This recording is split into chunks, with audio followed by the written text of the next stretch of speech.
Mon podcast IMO.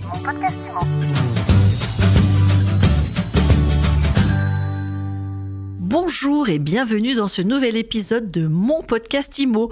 Je suis Ariane Artignan et tous les jours je reçois celles et ceux qui font l'immobilier, celles et ceux qui nous font du bien. Et aujourd'hui je suis avec Martial Michaud. Bonjour. Bonjour Ariane. Vous êtes directeur Paris et directeur du développement de la maison Émile Garcin. Vous nous présentez votre groupe ? Oui, bien sûr. Alors, la maison Émile Garcin, c'est une des plus jolies maisons qui existent sur le marché parisien et national et en partie international. C'est une maison familiale qui existe depuis 60 ans. Nous avons fêté les 60 ans donc l'année dernière.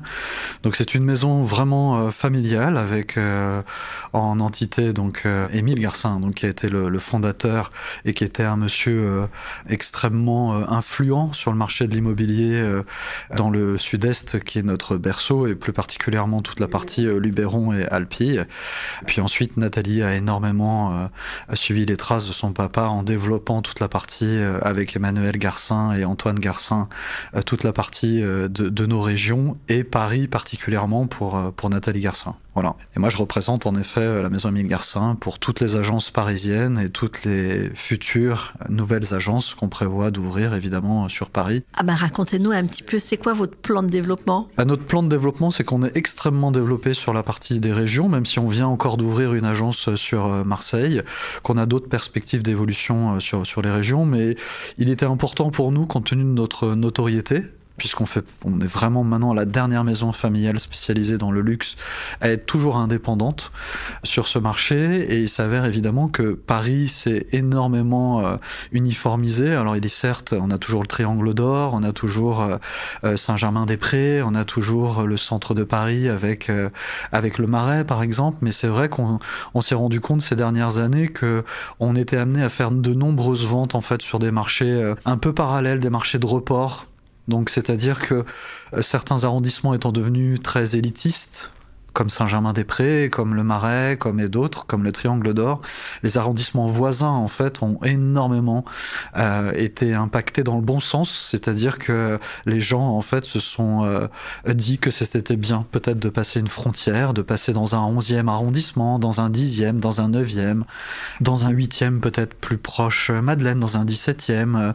Donc, il y a vraiment un besoin, en fait, d'avancer, de se développer dans Paris pour justement répondre à cette demande à laquelle on répond aujourd'hui simplement parce que évidemment notre notoriété et notre marque, puisqu'on est une marque évidemment depuis 60 ans, fait qu'aujourd'hui en fait on vend dans tout Paris. Mais on a besoin d'être physiquement en fait installé. Donc c'est pour ça qu'on ouvre le Palais Royal au printemps-été prochain, qui est une adresse exceptionnelle dans Paris et qui aussi nous permettra de rayonner sur d'autres arrondissements frontaliers sur lesquels nous sommes présents, puisqu'on réalise de très belles ventes dans ces arrondissements notamment.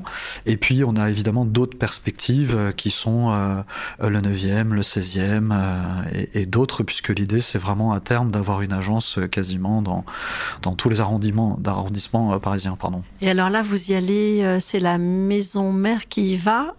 Vous ne vous développez pas en franchise ? On ne sera jamais franchisé parce que vraiment, on est une maison familiale, comme je le disais, et que les valeurs de la famille Émile Garcin aussi, c'est justement de gérer et d'être autonome dans son organisation, mais c'est aussi ce qui crée énormément de fidélité avec notre clientèle qui donc nous suit depuis 60 ans. Alors évidemment, on a eu les parents, les grands-parents, les parents, les petits-enfants aujourd'hui, qui est notre clientèle. Donc c'est vrai qu'on a une clientèle qui s'est rajeunie. Et cette clientèle rajeunie va dans ces arrondissements justement frontaliers à là où nous étions physiquement très présents. Et c'est une clientèle fidèle. Donc on se doit justement de respecter nos valeurs, notre éthique, nos codes. Et la maison Émile Garcin a des vrais codes. C'est quoi les codes ? C'est quoi l'esprit Émile Garcin ? La maison de famille ? Oui, c'est la maison de famille. Donc c'est quelque chose qui parle à tout le monde depuis le Covid. On s'est recentré, il y a la famille, il y a les enfants. Et en fait, il y a son chez-soi. Et son chez-soi, et particulièrement en France, en fait, être propriétaire est important, en fait. La transmission est importante. Et nous, c'est nos valeurs. fondamentale, c'est la transmission en fait. Émile Garcin a transmis à ses enfants. Nous, en fait, chacun de nos collaborateurs, en fait, transmettent aussi des valeurs de partage, des valeurs de confidentialité aussi, des valeurs d'échange. C'est l'humain en fait qui prime. Et puis à côté de ça, c'est une rencontre qu'on amène avec la pierre, avec l'histoire d'un lieu, avec une vue, avec une adresse en fait.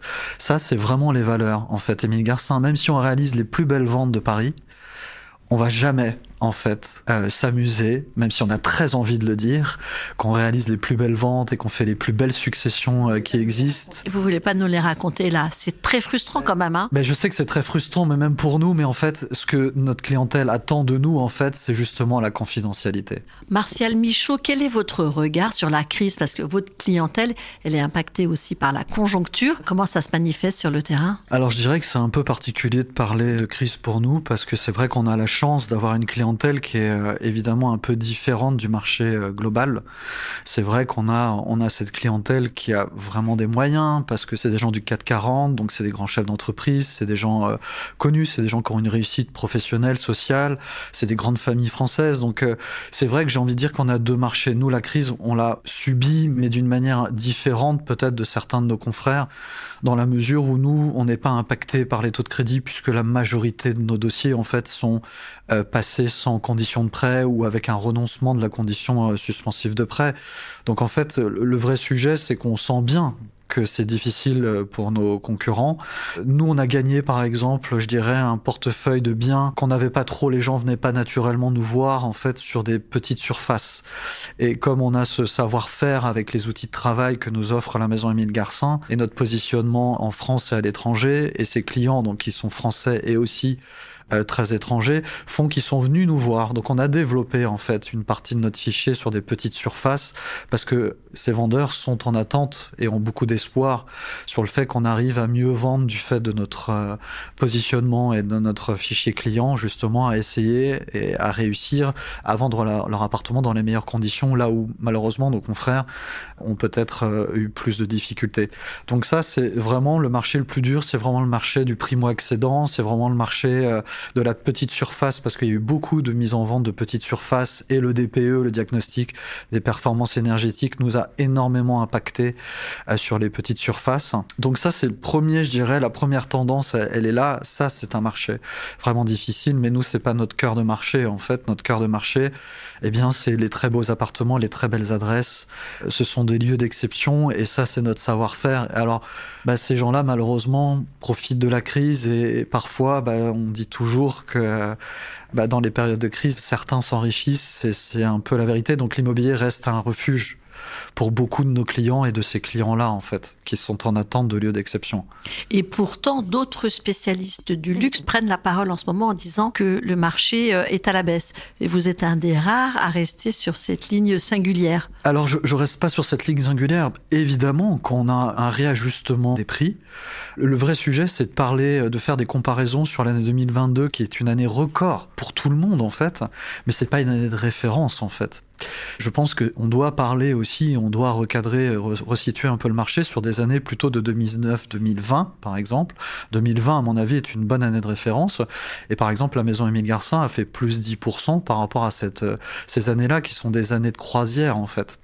Donc, évidemment qu'il y a un flottement, évidemment que le délai de commercialisation est plus long, évidemment que tous ceux qui ont loupé l'opportunité de vendre leur appartement en 2022 sont des gens déçus, et on les accompagne, en fait, dans cette déception. Ah voilà ce que je voulais vous entendre dire. Mais les nouveaux mandats qui rentrent, en fait, autant en 2022, notre profession était faite de combien vous voulez, messieurs, dames, et on les vendait.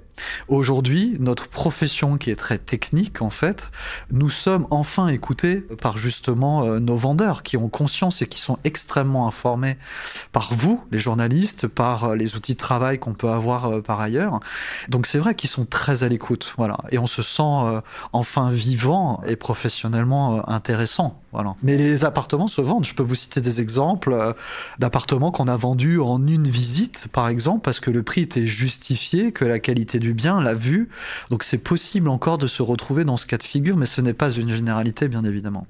Merci beaucoup, Martial Michaud. Merci beaucoup, Ariane. Je rappelle que vous êtes directeur directeur de la Maison Émile Garcin Paris et directeur du développement. C'est exact. Et je vous dis à très vite pour un nouvel épisode de mon podcast IMO à écouter tous les jours sur MySuite IMO et sur toutes les plateformes. Mon podcast IMO. Mon podcast IMO.